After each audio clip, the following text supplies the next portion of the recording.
On June 1st, 2026, three things happened within 72 hours that the mainstream financial press has refused to connect. First, the Digital Asset Market Clarity Act was officially placed on the United States Senate legislative calendar. Not a hearing, not a markup. The calendar, the final runway before a floor vote. Second, Ripple, the same company the SEC tried to bury for 4 years, quietly expanded its Washington, D.C. office, doubling its physical footprint 2 blocks from the Capitol. And third, Jamie Dimon, the CEO of J.P. Chase, the largest bank in the United States, went on national television and called the CEO of Coinbase, and I'm quoting the actual word used on Squawk Box, full of expletive. Now stop and think about that for a second. The most powerful banker in America, a man who sits on $4 trillion in assets, a man who has historically called Bitcoin a fraud and a Ponzi scheme, suddenly cannot stop talking about crypto. He's not ignoring it anymore. He's not laughing it off. He's attacking it, personally, by name, on live television. Ask yourself the brutal question, why is the most powerful bank in America suddenly this afraid? Because here's what's actually happening behind the curtain, and it is not being explained to retail investors the way it should be. The Clarity Act is not just a regulatory bill, it is the legal trigger that ends a 4-year suppression cycle, unlocks roughly $27 trillion in nostro vostro capital, and forces every major US bank to either adopt blockchain rails or watch their deposit base evaporate inside of 36 months. And Jamie Dimon knows it. That's why he's panicking. That's why he's lying about what's in the bill. And by the end of this video, you're going to understand exactly what he's trying to hide, and why the next 90 days may be the last time XRP trades at a price the average person can still afford in whole units. Today we decode what's really happening inside the Senate, inside the boardrooms of America's largest banks, and inside the silent accumulation phase that institutions have been running since the SEC dropped its appeal. No hype, no price predictions with dates attached. Just the structure, the math, and the signal hiding underneath the noise. Let's pull back the curtain. Let's start with the hard truth. 95% of retail investors are staring at the wrong screen. They're watching candles, they're watching tweets, they're watching their portfolio bleed, and asking why nothing is moving. Meanwhile, the architects of the next financial system are reading something else entirely, a 247-page document called H.R. 3633, the Digital Asset Market Clarity Act, reported out of the House Committees on Financial Services and Agriculture in 2025, and now sitting on the Senate calendar as of this week.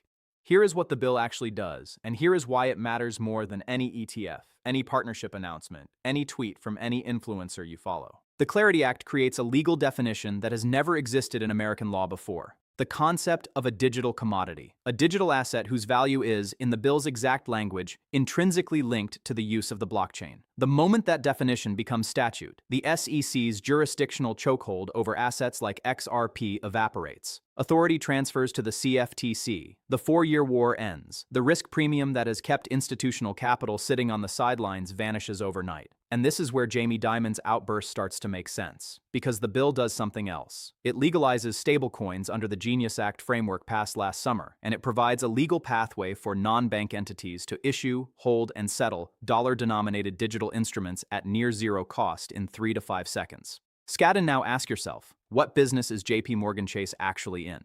They are not in the technology business. They are in the deposit business. They take your dollars, pay you 0.01% interest, and lend those dollars out at 7, 8, 12%. That spread is the entire business model of American consumer banking. It is a $200 billion annual industry. The moment a regulated stablecoin can pay you 4% yield, settle instantly, and move globally for a fraction of a cent, the deposit base of every consumer-facing bank in America begins to drain. Not slowly, not gradually, catastrophically. That's why Dimon is on television lying about anti-money laundering provisions that are explicitly written into the bill. Senator Lummis confirmed there are 16 to 17 separate references to BSA and AML compliance baked into the text. He has either not read the bill, or he is deliberately misleading the public. There is no third option. This isn't speculation. This is the silent war being fought right now between the legacy banking cartel and the architects of the next settlement layer. And the Senate calendar just told us who is winning. Let's do the math. Because this is where everything stops being opinion and starts being arithmetic. The global cross-border payments market moves roughly $150 trillion per year. The daily foreign exchange market clears $7.5 trillion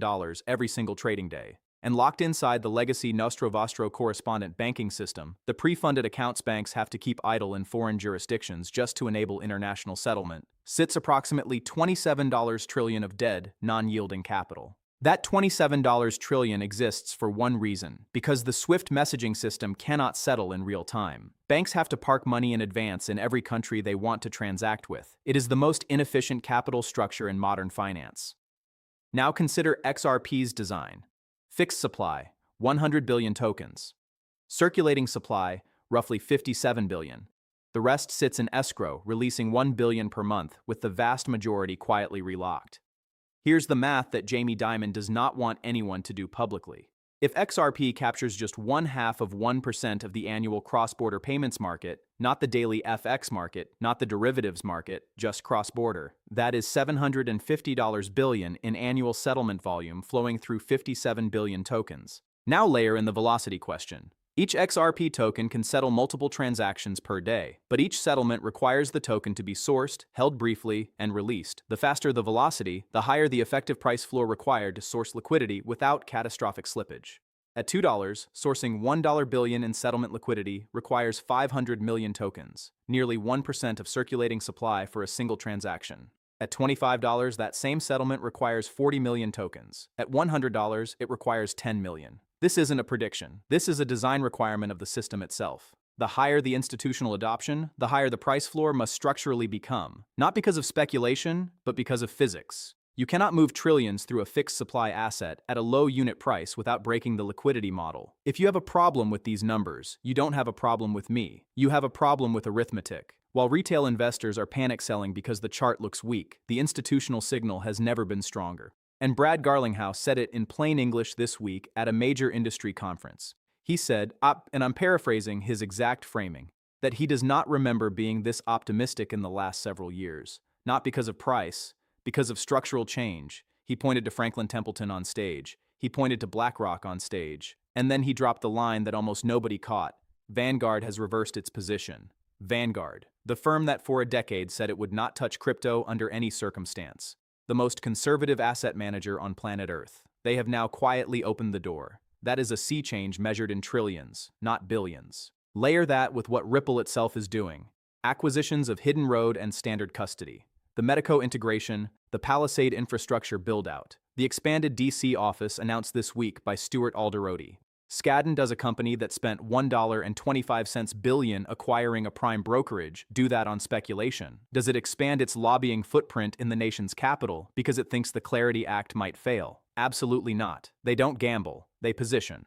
And then look at the Blockchain Association letter delivered this week to Senate Majority Leader Thune and Minority Leader Schumer. 160 former national security, intelligence, and law enforcement professionals signed in support of the Clarity Act, former DOJ, former FBI, former Treasury, former DEA.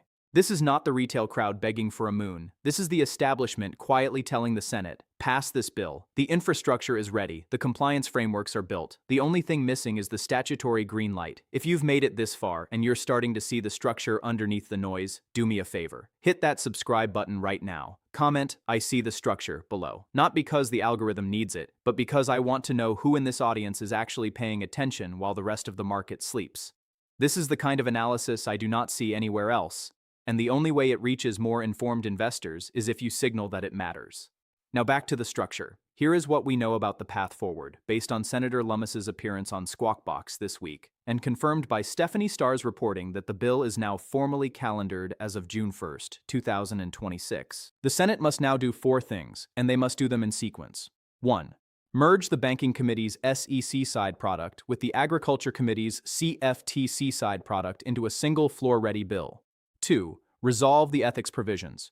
Democrats, including Senator Also Brooks, who has said publicly she will not vote for the bill without these protections, are demanding language that prohibits sitting members of Congress, the executive branch, and the president from personally profiting from crypto promotion. This is the largest single point of contention, and it must be resolved first. 3. Resolve the DeFi developer liability question. Senator Lummis is working directly with Senator Cortez Masto, the former Attorney General of Nevada, to balance law enforcement priorities against the principle that an open-source software developer cannot be held criminally liable for how a stranger uses their code.